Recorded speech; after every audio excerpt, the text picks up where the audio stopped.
Hey, this is Gerd Handel, and welcome to the Inner Light Project.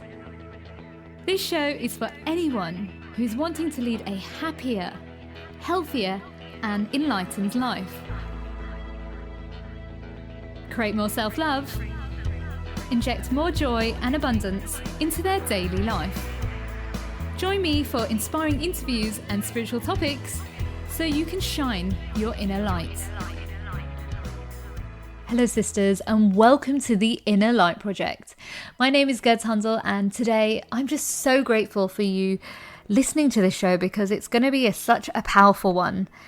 There is so much wisdom and so much insight into what is happening right now in the world and how we really need to trust in the divine feminine to bring in the love, the healing, the connection, the understanding, the empathy, and the wisdom from within. Elayne Doughty is an ordained priestess and the founder of the Priestess Presence Temple. She empowers women through embodiment practices and devoted services to inspire women to unleash their leadership gifts and step into their full potential. Elayne, I'm so grateful for having you on the show, and thank you for joining us today. I'm happy to be here. Oh, bless you. This has been such a long journey trying to get this to happen, and we're finally here. I know. We've been talking to each other about this for, it feels like months. But I feel like it's the perfect time to speak about this right now with everything in the world. And I just want to take the listeners on a journey with you about what your life was like before you came back home to your divine feminine. Well, that's a great question, isn't it? Let me see where to begin. Which thread do we pull? Well, the very kind of quintessential nugget version of this story is that I was raised in England in the 1970s. I'm a 60s baby, and I was raised in an unusual circumstance back then because I was raised by my dad, and I lived with my dad and my brother. My mum was mentally and physically unable to take care of us, and so that was really unusual back then for the dad to get the custody of the kids. So I was raised in this unusual experience where I didn't have a lot of female influence in my life at all. In fact, not really any. And so I grew up actually thinking I was a boy. Why wouldn't I? I wore all my brother's hand-me-down clothes. I had the same haircut as him. I was a real tomboy when I was little. But the truth of the matter is, when I say that, is I was a real tomboy, and inside of me was a young girl who didn't see herself reflected or didn't see a pathway of what it meant to be in a female body. So long story short is that was kind of like a setup, what I call a divine setup, right, for my life's journey. So my life's journey pretty early on became about looking for the feminine, became about looking for where had the feminine gone, because my early years, I basically eschewed the feminine. I didn't want to be a girl. I wanted to be a boy. I was somebody who was born into a body where I was definitely from a very early age, attracted to both boys and girls. I never had that identification of, I'm a girl, you know what I mean? Like I had this kind of broad experience of what it was to be in my humanity, in my body. And yet there was something missing for me that was really profound. So as I grew up and I got older, I felt this place where I was missing something fundamentally, like imagine missing the water of the oasis, or the sense of nourishment that really the feminine holds. And I found that I was growing up into a world where I felt very much like I was in competition and comparison, and I had to be the best, and I had to push myself, and I was very driven and ambitious at an early age, and simultaneously very imbalanced in myself, very what can I say, lost, really. So when I got into my 20s, I back then it's what they would have called a nervous breakdown. Now they call it PTSD or complex post-traumatic stress disorder or anxiety or generalized anxiety disorder. But back then they didn't have those words. So I had what looked like a nervous breakdown, which is I started to have panic attacks. I started to feel really overwhelmed.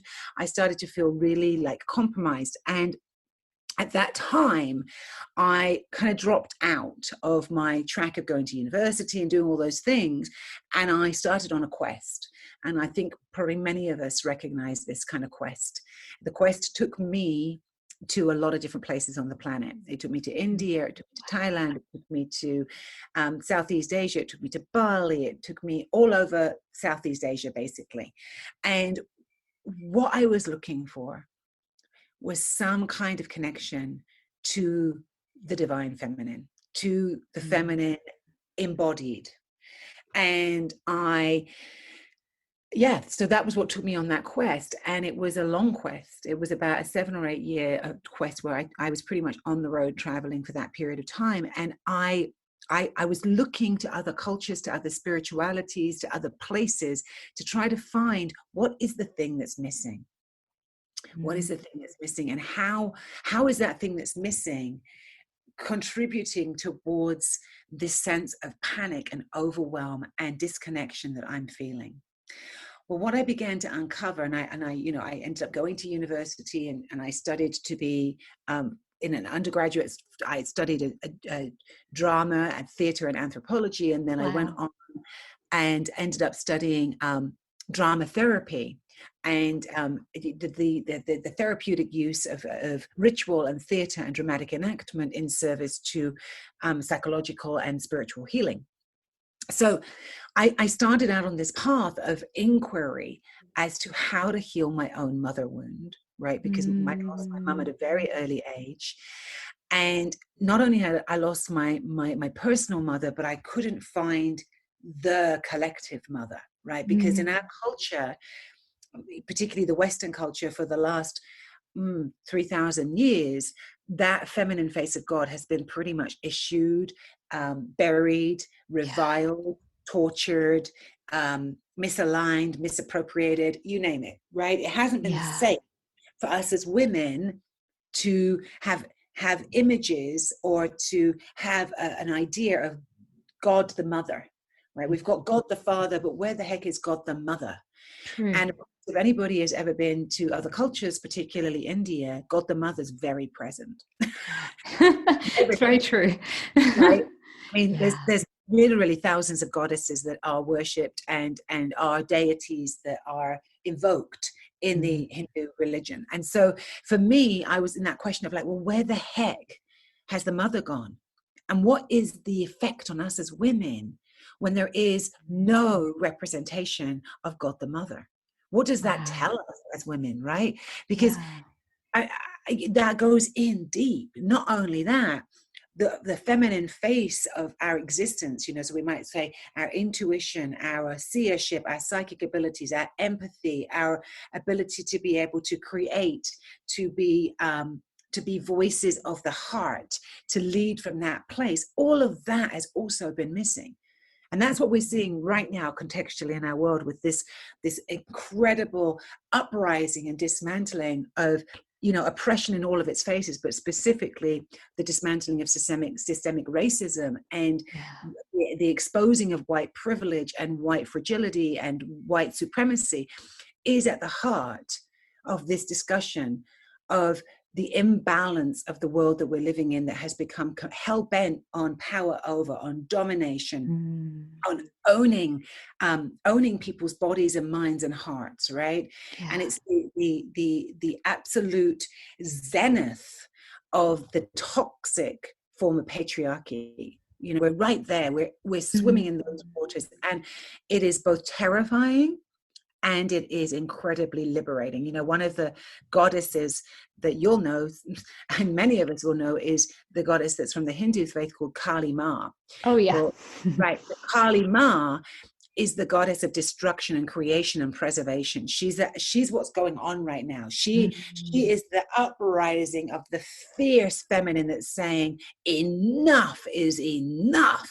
That element that's awakening within men and women That's seeing that this incredible mistreatment of human life is no longer sanctioned. Like, we cannot live in a world where this is the social contract and the constructs that we live by.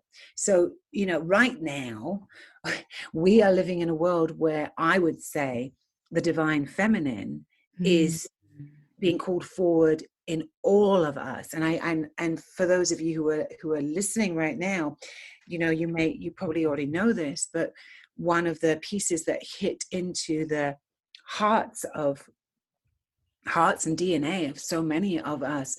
So when George Floyd was murdered, he called out for his mom. Oh, wow. In the moment where he was dying in front of our eyes, he called out to his mother. And in that moment, something broke inside the collective. Something untenable broke within the collective that said, the mother is being called forward. And I think that that's something that's been happening for the last 100 years of our history in the West, particularly, that, since women rallied to get the vote, and since women have been rallying to get equal rights, and since women have been attempting to step into their power and to literally challenge the system that has had them subjugated, all of us, right? We've all been working within this system. So we've all, as women, been swimming in the waters of patriarchy and fighting against patriarchy in our own lives. And I bet any one of us could look back through our lives and see where we have run up against the fact that we're in a system that's dominated by the male, rational, logical ideas of how things should be, and how our skill sets have not been valued or even understood, or even have a language that's around them that's respected or honored, right? It's like, that's what we're up against. And that this systemic dismantling that's happening right now, that's focused on the dismantling of the whole oppression of Black people on our planet and people of color, it just leads all the way down to all the levels of oppression. And for me, the awakening of the divine Sophia, the divine feminine, and I come from I'm born and raised in England. I come from a kind of a Celtic mythological or Celtic lineage. You can't see me, but I have red hair, and I'm kind of an Amazonian redhead, right? and I come from that lineage of women who are warriors. Literally Amazonian warrioresses who are charging right now into the midst of it all and saying, we will not have this happen on our watch. And so the reason I'm telling you this story, girls, is because it's we've all been in this. If you're here listening to this call, it's probably because some part of you is at this moment dismantling the oppressions that you've experienced, because we cannot heal the world of this terrible imbalance between the masculine and the feminine, between the patriarchy, the male god, and the diminishment of women, without also addressing, obviously, the layers of that oppression as they show up with our Black brothers and sisters and our, women of color and men of color and children of color all over the world, because they've been at the front line of that oppression and that brutality.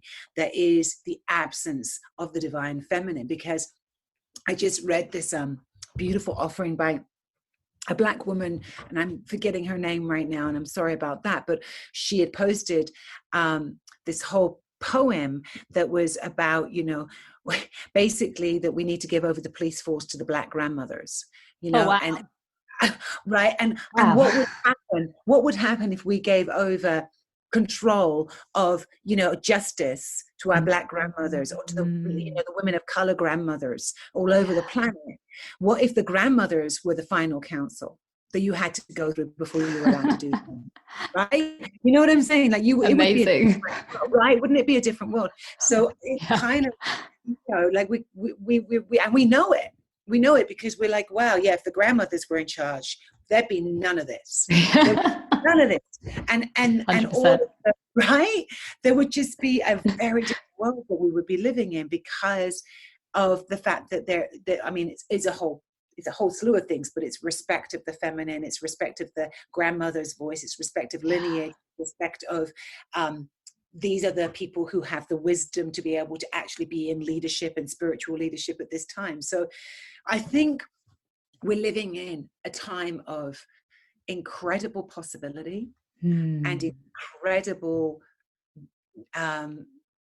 dismantling and disorientation. And I think as a white woman, what I'm calling to all of my white sisters and brothers about right now is to be willing to be in the disorientation and the overwhelm of the world that we have known falling apart, and our willingness to recognize how we've been complicit in that oppression. And it doesn't matter if you yourself feel like you haven't been. Trust me, you have. And that's the uncomfortable truth of the moment. But there's liberation inside that truth, because what's rising up is the heart that says this is just categorically wrong. It is wrong to mistreat people. We know that in our hearts and our bellies. We know that. That's the mother lion. That's the mother bear in all of us, the feminine, all of us that's here to protect all life, that is the guardian of all life. And it says, it doesn't matter. It doesn't matter what other things you might think. All life is precious. You know, Black Lives Matters, and what they're saying quite correctly is until Black lives actually do matter, the rest of the lives, it doesn't matter. Because we're living in a system that says that some lives matter and some lives don't. And the mother loves all of her children. The mother in us, the divine feminine within us, doesn't say, oh, you are more worthy than you are. Like, it's like ridiculous to say to a mother with all her children and say, oh, well, which one do you think's more worthy of love? I mean, that's just doesn't, to the mother, that's not the concern. So I think what's happening is that there is a massive tectonic shift that's happening that is about the rebalancing of the divine feminine, the divine masculine. And it's about a re-honoring of the path of the heart and the awakened heart that is courageous and that understands that love is not one thing, that love is the enactment of divine justice. It's the enactment of our willingness to be in a position where we share power. It's sovereignty. It's all the things that are being talked about out there, where we actually get to say, right now, the world that we're living in has come to its end point. This system of power over by the white male psyche, and I'm not meaning white men, I'm meaning patriarchy as a system. It's a systemic issue.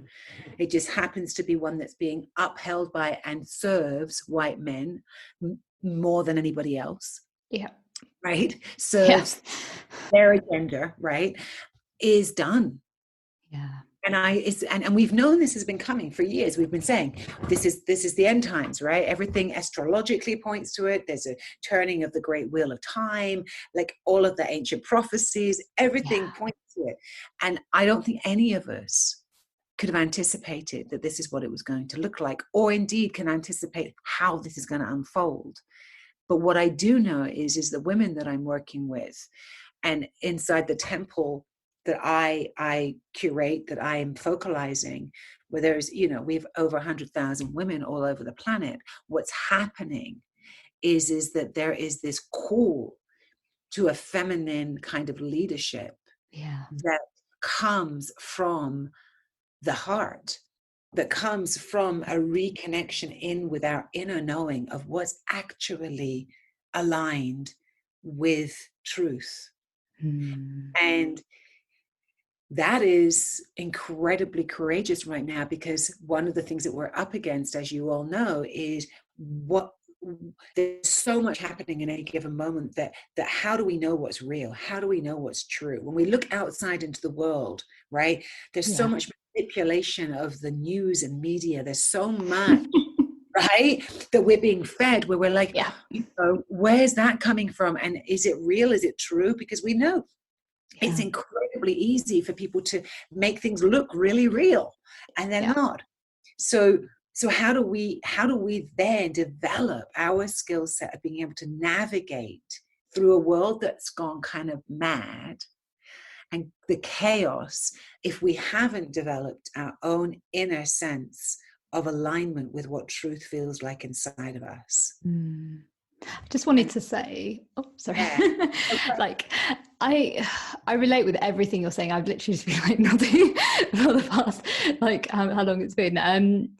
It's, yeah, like, it, there's so much that happens that we know it's there, but we don't really speak up about it. And I was just going to say, like, with me, like, my upbringing was very different. I am I am Indian, and I'm a person of color, but my next door neighbor, she was English, and she was my third grandma. I used to call her my third grandma, and she was she's called my brother and I her grandkids. And like, we didn't see color, we saw each other as love. And like, my mum would cook for her, she would cook for us. Like, we used to go over and talk to one another. She'd be at my birthday parties. And like, whenever I went through injustice, I used to sit with her and tell her, and she'd just give me a hug. And like, you know, she didn't always know what to say, but it was just her presence of love. And like, that motherhood, like you were saying, it really made me feel understood. And I didn't even know the color of my skin growing up. This is the truth. It was only till I was about 6 years old when somebody called me dirty that I didn't even, like, I was like, what was that? And I had to ask my parents. But with Gladys, she saw me as her grandchild. And I love that woman. But she understood that what's happening right now, that it's about being fair and being loving, and like, we are all one. And I don't know what I'm trying to say right now, but it was just that it's like, she's one of those very rare people that really understood why, like, we shouldn't judge others for what they look like. Like, she talked to my grandma, and my grandma couldn't speak English, and they'd somehow connect with one another. And you look at the photos, and there's so much love between them, even that they don't know what's been said between them. But that's the world that we need, not this whole, like, I don't know the word is, like, separation. But it was the world that made me feel like I was separate. No matter when I was in school or like university, or when I was in the journalism world, that made me feel like I wasn't good enough. Yet there was my neighbor who made me feel like love. And so it was a very confusing upbringing for me, because here's this woman who's not even blood related treating me like a grandchild. And then the world is saying, you are not enough. And it didn't matter how much I did, even though I've grown up with a diverse range of friends. There was still the system, as we were saying, made me feel like I was not good enough. And that's what I feel is breaking down right now in the world. That's right. Thank you for sharing that, you know. And it is, I mean, that's the thing, you know, is like our personal experiences. I mean, what a beautiful experience that you got to have that in your life, right? With your next door neighbor, who was like another grandmother to you, and that you get to have that very personal connection, right, into it being so way beyond you know, culture or skin or any of it, like just the love, right, and the connection. And then to come up against the world where the color of your skin and the fact that you were a woman, so those two together, right, those two layers, right? First, there's the color of your skin. That's the first thing. And then you're a woman. So you're a woman of color, and a woman of color in England, and experiencing the incredible stacking against you of the system. There is a systemic level that's not even in this. And this is the thing that has to blow us away. So this systemic racism is not something that is in the forefront of our consciousness as white beings, as a white person. It's just the world we're living in, right? It's woven into every freaking system, because the systems were created by people who were here, creating them on the basis of race, on the basis of one race being better than another, on the idea of racism and the idea of control, right? So it's like, that's what's coming apart right now, is our awakening into, oh my God, it's in everything. It's in the politics, it's in the banking system, it's in, you know, the police force, it's in the mental health system, it's in the, you know, it's in the education system, it's everywhere. Everywhere there's any system been built, it's been built on colonial ideals. There we go. Let's just say it. On domination, on the patriarchal idea of white men at the top, and then everybody else fans out toward the bottom. Right. And so we're in a really, really amazing moment right now, where we as women are holding the keys to a new kind of leadership that is coming through what I call vulnerable strength and tender-hearted ferocity, which is neither one or the other, right? It's holding this place of the awakened heart being the place where actually real change happens. It doesn't happen through ideas. It happens when people are brokenhearted, when people actually feel things to the degree where they go, oh my God, I no longer can participate. And that's what we're seeing happening all over the world with all of these demonstrations and protests. Is people's hearts are just broken right now. They just, it's hit into a level at which it's not to do with the mental construct anymore. It's gone into a very personal arena of our hearts being broken. And I really believe that that's where the divine feminine within men and women, because what we must remember is that the divine masculine and feminine are not genderized, right? They're talking about energetics. So when we're talking about energetics, we're talking about the fact that our cultures and our ideals have been formed around a very masculine worldview of productivity and action and doing and logic and rationale and strategy and more is better, and how to, and the capitalist system that is basically just eating up the earth and raping and pillaging it and not having any idea of sustainability, or all of those ideas that are the ones that have been rising up but have been trampled on over and over again, over and over, in service of money and profit and greed, right? That system is so imbalanced, and it's not out there, it's in us. And you kind of spoke it when you said, Gerds, about how we have internalized these very patriarchal values, and we behave according to them. So we, as women, many of us who've been particularly like in the world of journalism or the corporate world, or we have tried to get ahead in our lives, have done so at the expense of our feminine. Yeah. I relate with what you were saying earlier as well, because I was a tomboy growing up as well. And I was always a daddy's girl, or like painting the house or DIYing with my dad. And I went on this whole journey of like this alpha female and told to, you need to toughen up in the journalism world. It's a very tough, it's a very competitive industry. So I found myself becoming so alpha and my masculine side becoming so stronger that my feminine side was actually just like, I don't know what the right word is, like dying really. And I was like taking medications to like with all my pains and aches. I had a lot of health problems growing up. And then in 2012, I was made redundant and I had a cancer scare. And Elayne, that woke me up. I remember running out of the hospital when they told me they misdiagnosed me. And I heard a voice say, "It's time to heal." And it was a feminine voice. And I was like, where is this coming from? Because back then I didn't know intuition or anything. And I thought I was losing the plot. And every time I tried to like push, that was out, my body kept shutting down. And I realized that I needed to come back to the feminine side. And since 2012, I've learned to like flow and love myself. Everything that I was ignoring, like yourself growing up, I had to learn and come back and almost mother myself the way I wasn't mothered. Yeah.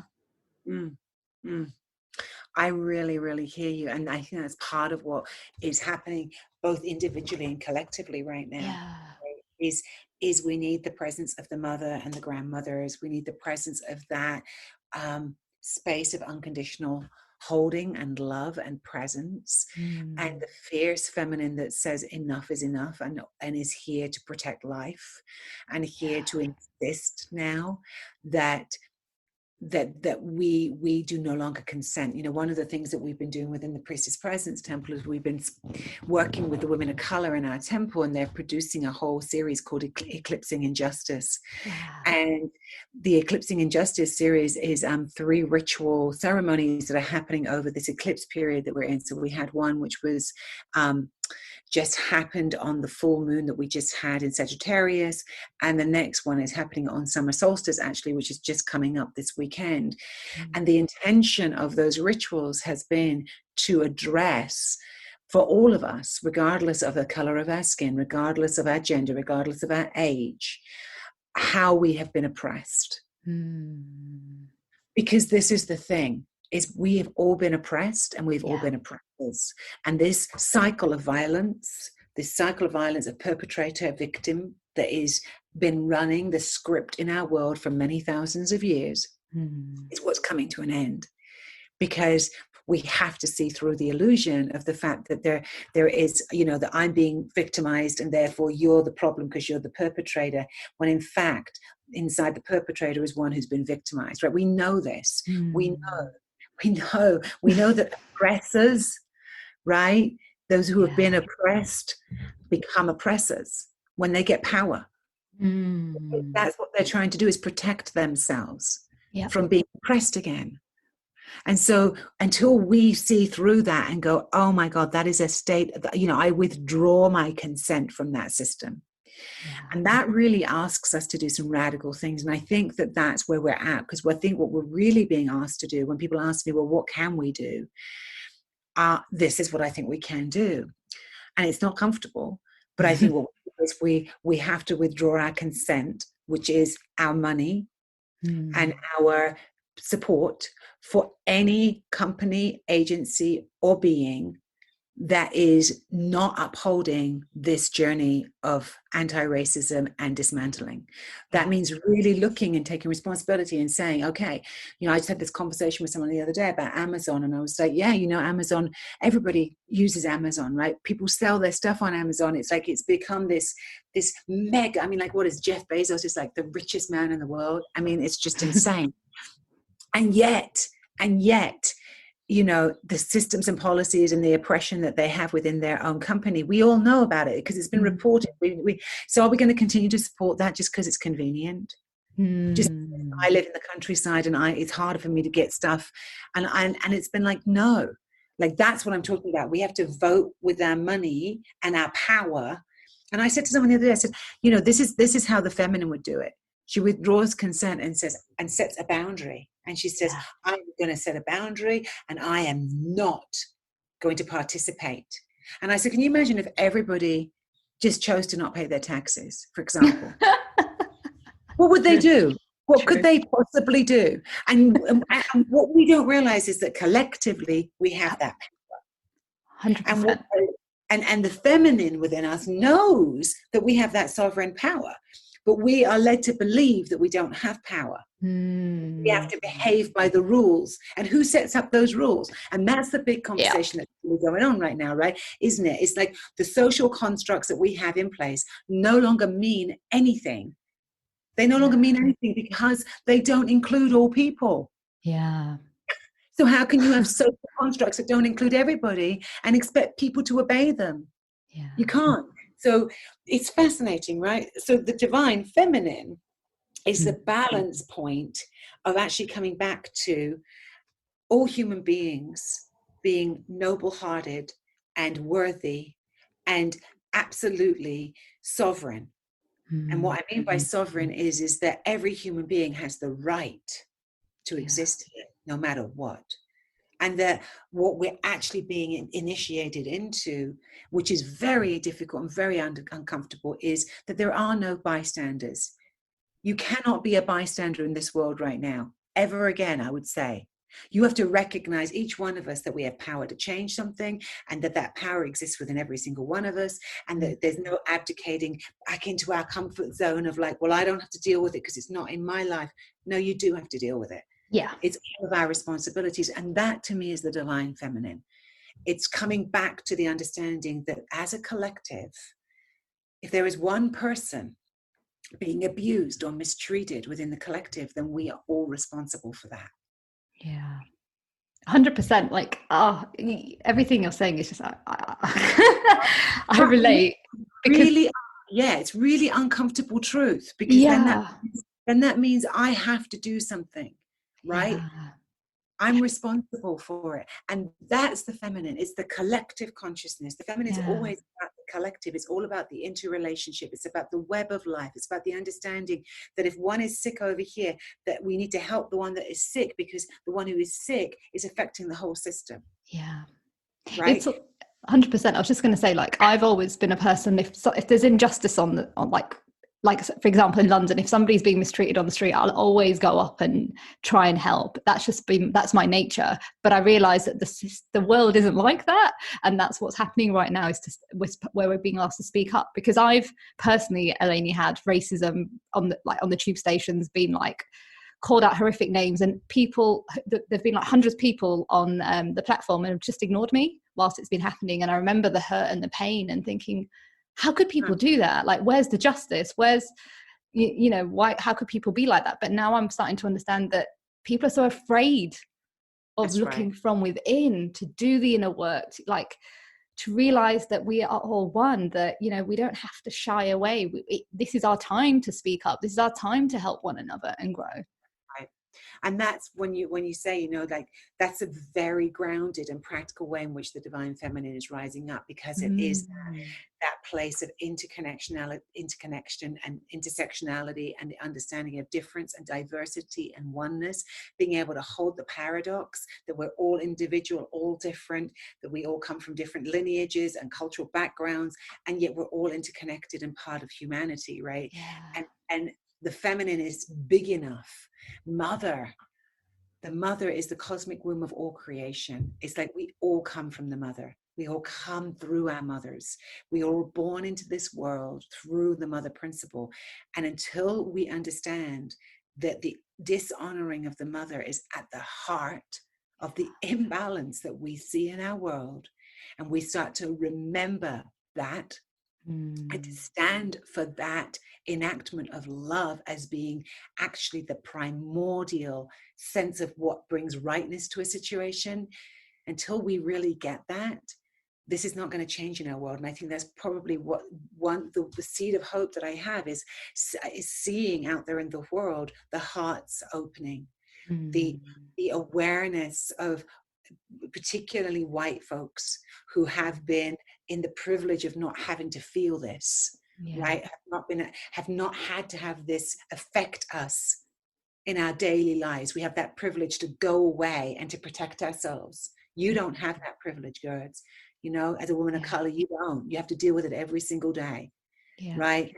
And so as we white people start to really understand and go inside and dismantle our ignorance and our blindness, that's mother holding us. That's the feminine saying it's time to go into the feeling body.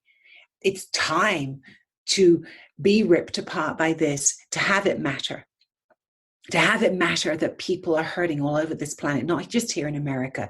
I mean, this is, the nexus point right now, because the foundation of America is so riddled with, contradiction and paradox and hypocrisy, because of the fact that there was a genocide of native peoples, and then the whole of America was built on the backs of black slaves and white slaves, actually. Let's be honest, but what a messed up history that is. And then you only have to look at, the rest of the world. England was the colonial force that went all over the world and eradicated cultures and took over. And, it's just, we're dealing with something that's massive here. Yeah. Massive. And so we need to hold ourselves inside this upsurgence and reawakening of the divine feminine. And for us as women, those of us who are in female bodies and identify as women, and I should say for those who maybe aren't in female bodies and identify as women, right? So for all of us who identify as women, excuse me, having to correct myself, see, that's what we have to do. We have to really think about what we're saying, right? So for all of us who have experienced the oppression of being women and what that means, we right now have a duty. We have a responsibility to actually do the healing work within ourselves of the ways in which we have experienced oppression because of being in a woman's experience of this world. And we need to utilize that to stand up and to find our voices. And the tyranny that I hear amongst women through working with women for the last 30 years of my life intensively, this is the tyranny. I'm either not enough, and I'm not good enough, and I don't have enough to say, and I'm not worthy enough, right? So there's the not good enough thing that we've inherited for 3,000 years of being denigrated, let's just say, right? That's been programmed into us. Of course, you're not freaking good enough. You don't have the right to vote. You don't have the right to have your own house. You don't have the right to move out from an abusive situation. All you're here for is to give birth to babies. You don't have any rights. Right? That's been the reality of women throughout history, for the last 2,000 to 3,000 years. Yeah. So how is that translated into our gene pool of we don't have rights, we don't have power? Right. So many of us are still learning how to find our voices. We're still learning how to awaken our rightful power within us. And the other side of that story is we're either not enough, or I bet you've had this one too, because this has been my story. You're too much. Right? You're too loud. You're too boisterous. You're not feminine enough. You don't behave yourself. You don't shave your leg. You don't, whatever it is, right? You're not, you know what I mean? Like you're now too much, and you're too much because you're. I'm sorry. I was just going to say I'm too much in my community because I'm a woman of color and I speak up. And being in a culture of being Indian, a woman's supposed to people please and be a good girl and listen to her elders. Right. And people often ask me, they say, well, why did you go, why did you leave the UK and go live in America? I said, I'd never planned to come and live in America. But really why I came to live in America was because I was done. I was done with being in a culture where I was too much. I was always too much. I was too loud, too much, too boisterous, too opinionated, too emotional, just too much. I relate. I relate. Right. I couldn't find my way to express myself inside of that. So my hat's off to you girls that you've managed to, because for me, it was so oppressive that I just had to leave. I was like, I can't be myself here. Like, I don't feel able to express. So in a nutshell, what I'm saying to all of us who are here is, let's just feel into it for a moment. What is the nutshell of it all? There's so much that we've covered.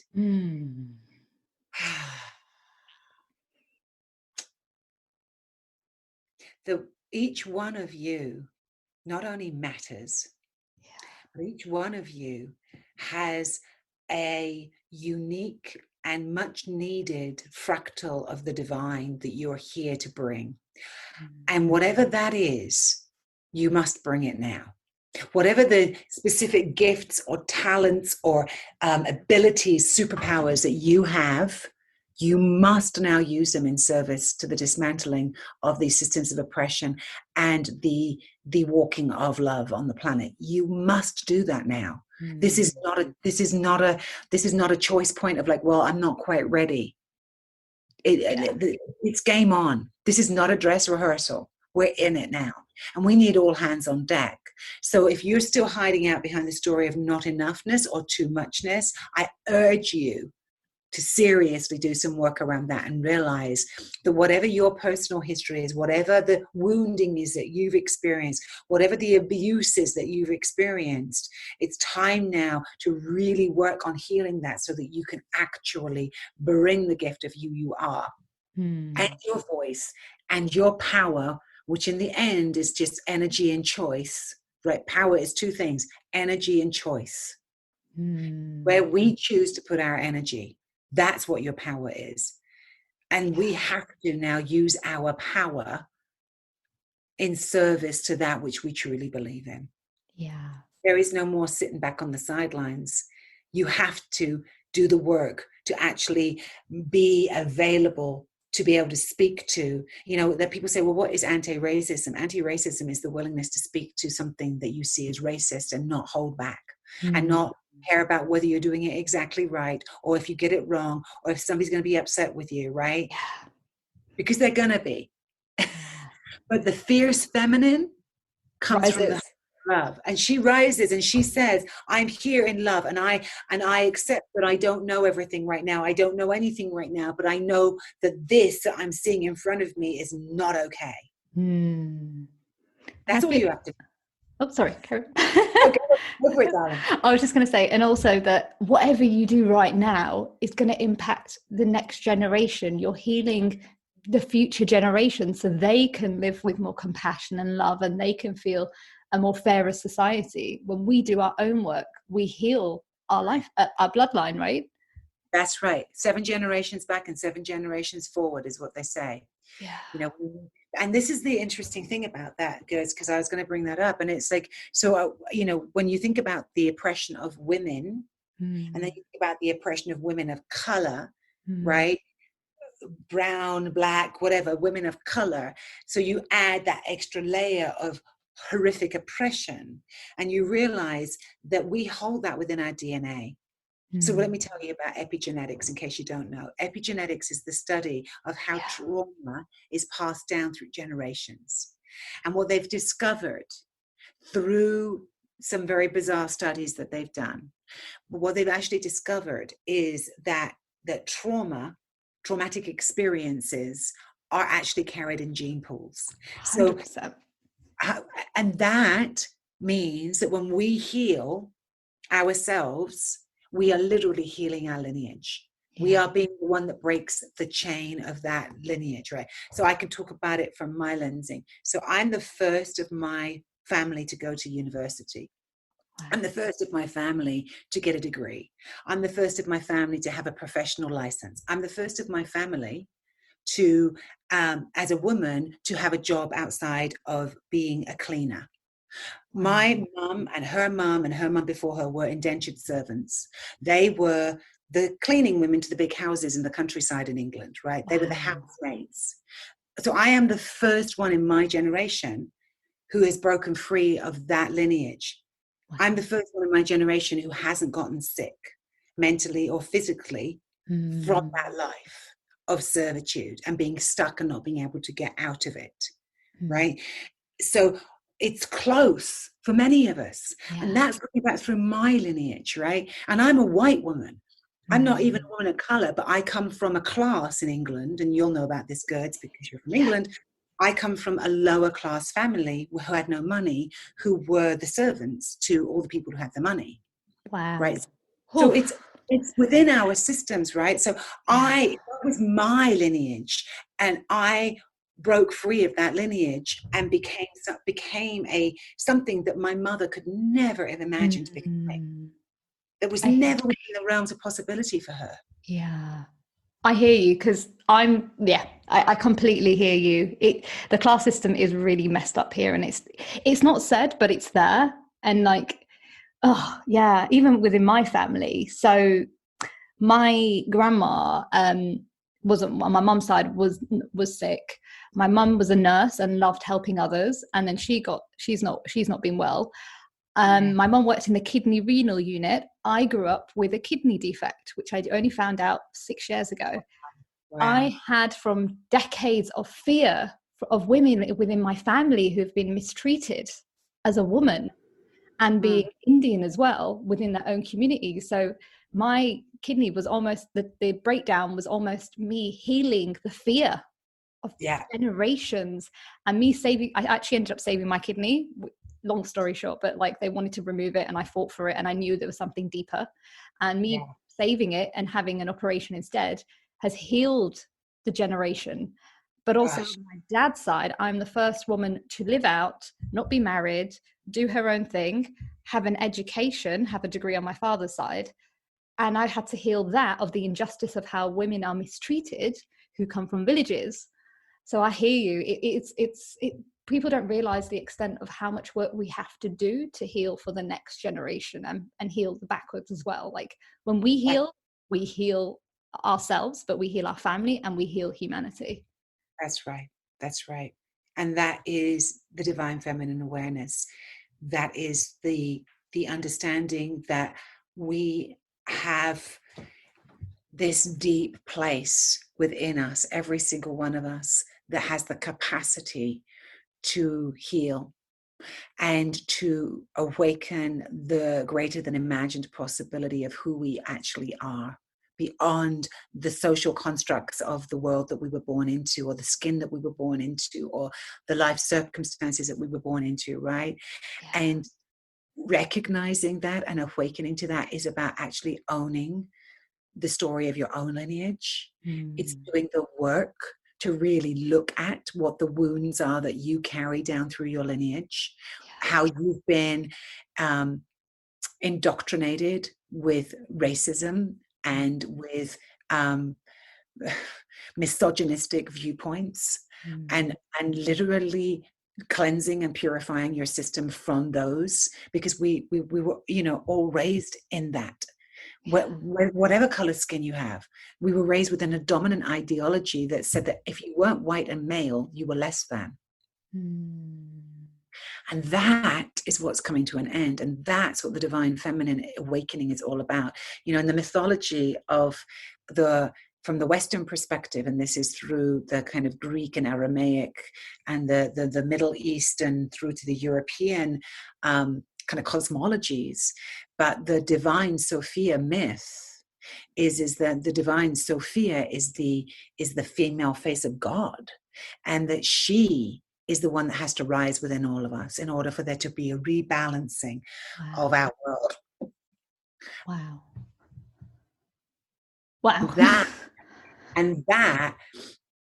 That mythology is basically saying that until God the Father and God the Mother are awakened within us, until they come into what is called the Heros Gamos, which is the sacred marriage of the masculine and feminine principles, until that is rebalanced, our planet is spinning out of control. Yeah. And so when you say, well, what can I do, Kalila? I say, what you can do is you can heal yourself. And I don't just mean by going introspectively into your own world and, you know, gazing at your own navel. What I mean is looking at your lineage, looking at how you've been influenced, and healing that, and speaking out and bringing your presence to the public world, where you actually share, like we've just shared, right? Gertz and I have been sharing how we've experienced our lineages of oppression. You know what I mean? And how that's manifested in our bodies, in our nervous systems, because I mean, it's so fascinating. And I wonder how many of you listening have this experience. But Gertz, you know, when you spoke about your kidney and about you embodying literally, right, that illness in your family. And for me, you know, if I go back through my family, basically the way out has been through suicide, right? So there's been just suicide after suicide after suicide in my family lineage, because of the levels of oppression of not being able to get out of that system of servitude. And for my mom, it was a full-blown personality disorder and a full-blown physical disorders of cancer her whole life. And so for me, that was my legacy, was that I was I going to become another one of the female lineage who lost her mind, ended up in a psych unit, ended up in an asylum, ended up killing herself? Wow. Is that gonna, you know what I mean? Because that's, and I know that I'm speaking for millions of us who have these histories that are cumulative stress and trauma of oppressive systems. So if you think it doesn't touch you because do you know what I mean? You're somehow protected. Think again and realize that we've all suffered at the hands of this oppressive system. And right now, our Black brothers and sisters are at the forefront of that battle, because they are the ones who are getting murdered on the freaking streets in front of our eyes. So I just want to put it in context that if you think there is no way to not be affected by this, is what I'm really saying. And the wake-up call comes when each one of us go, oh, I have power to do something about this. So I'm just here to be the voice of that fierce divine feminine that says, enough is enough. You are being called. I ask you from my heart to show up now and do the work. It's not comfortable. It's not easy. I'm in the midst of it myself. I don't pretend to be a race educator or a social justice worker. I'm just here as a voice of the divine feminine. And that's my sort of corner of the world, right? About what's rising up within us. And it's an incredible moment to be alive. And it's also very, very important. Each one of you matters. Yeah. I just want to say, oh God, I feel like crying now. Thank you for speaking up, because the last few weeks I've been very hurt by the coaching community. A lot of people have been said awful things, and awful things I've seen, and I've had to really pull out the anger and just saying no to working with certain people, removing people from my podcast because of the disturbing behavior that I've seen and I've felt from people. And instead I've been attacked and basically said I'm the problem. And I couldn't believe it. Like, a coaching industry, and these are people who are women empowerment coaches, and if you claim to be a women's empowerment coach, you're a coach for all women, not just one side of one woman. It's all women of all colors. And the fact that you're speaking up, and yes, like, everyone's gonna make a mistake, everyone's gonna say the wrong thing, that's natural, but it's about speaking up for what's right in the world. And I thank you for that, because seriously, like, people like me, and especially Black people, by hearing this, we feel safe to speak up, because I've felt so disturbed for the last 2 weeks. Like, I didn't think I was going to cry in this episode. Oh gosh. But thank you. You don't know what this means. Just thank you. Because you're one of the real ones. That's how I feel. Like, yeah. Well, you know what? I don't know what else to do other than be real right now, because my heart is broken open too. And I don't talk about this very much, but I'm partnered with a Black man. I've been life partners with a Black man for 7 years of my life now. And so for me, it's very personal because I live with it. I see the ravages of what has happened. Up close and personal, and I don't share that very much because that's my personal life. But I wanted to share it right here because I want to put context to the fact that every one of us has a role to play right now. And I'm sorry, Gerds, that you've had that experience, and I can only imagine how much stress that puts on you. And I just want you to know that I'm here in my heart with you to just hold the space for you also in this moment, because what you're doing in continuing to offer the podcast and have these difficult conversations is a huge amount of work. And I really recognize that. Thank you. Yeah, the thing is, we have to speak up. Like, it's not about, like you said earlier, it's not about shying away. And I'm an empath, and like, I feel emotions. Like, I'm an empowered empath, but like, I know right now I can't sit back and just shy away. Like, this is the time to speak up. This is the time to change things, because that change starts from within. And the first thing we can do is yes, heal, but also speak up. If we don't speak up for one another, how can we change the story? That's right. It begins with each one of us. And to bring it back around, the divine feminine aspect is our ability to empathize. It's our ability to reach across the divide. It's our ability to be inclusive. It's our ability to feel each other and to hear pain. It's our ability to care. It's our ability to care about each other. Yeah. And to understand that when one person is hurting, we're all hurting, that there is no such thing as being able to separate from that. And that breeds a very different kind of leadership and a very different kind of conversation. And that's the conversation we need to be having. Yeah, 100%. Wow. Blessed. Wow, I've just spotted the time. We should probably stop. We could keep going all day. Yeah. Bless you. I've just got one last question for you. Is, say somebody who's like afraid of embracing the divine feminine, what are your 5 top tips that they could do right now? Yeah. Take a breath. Feel your body.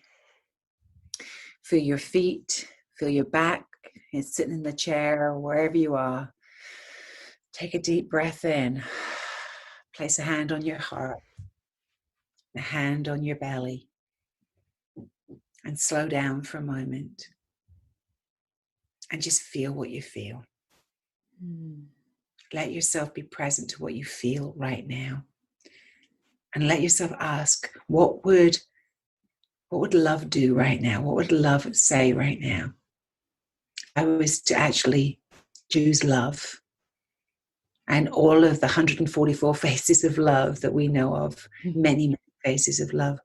How would love speak through me right now? How would I be moved right now? That's how she speaks to us. when we get slow enough to be able to feel it. It's our feelings, and it's our ability and willingness to navigate that feeling sense. That's where the mother shows up. That's where the divine feminine shows up. She lives within all of us when we slow down to actually feel what's real. To feel the fear, to feel the, whatever it is, the judgment, to feel the shame, to feel the place of separation, to feel the yearning for something else, to feel the heartbreak, to feel the possibility. It's all here inside each one of us. So that's my tip for you. That's what I do all day long. Slow down, take a breath, check in. What's real right now? What am I being called? What's the most important thing I can do right now? That's beautiful. Yeah. There's one other thing, Gerds, that I read, and this is from a woman of color friend of mine, and she basically said, figure out which lane is yours to be in. You don't have to be in all the lanes. For some people, it's going to be protesting on the streets. For others, it's going to be reading and educating. For others, it's going to be conversations one-on-one. For others, it's going to be making art. And sometimes for others, it's just about getting out of bed in the morning and being okay. Yeah. But just choose your lane and get in it and fully get in it now, So that I thought was a piece of very sage advice, was we all have a lane to get into. Just find the lane that you're meant to be in and utilize it, and realize that every conversation you have right now is an opportunity for you to address this.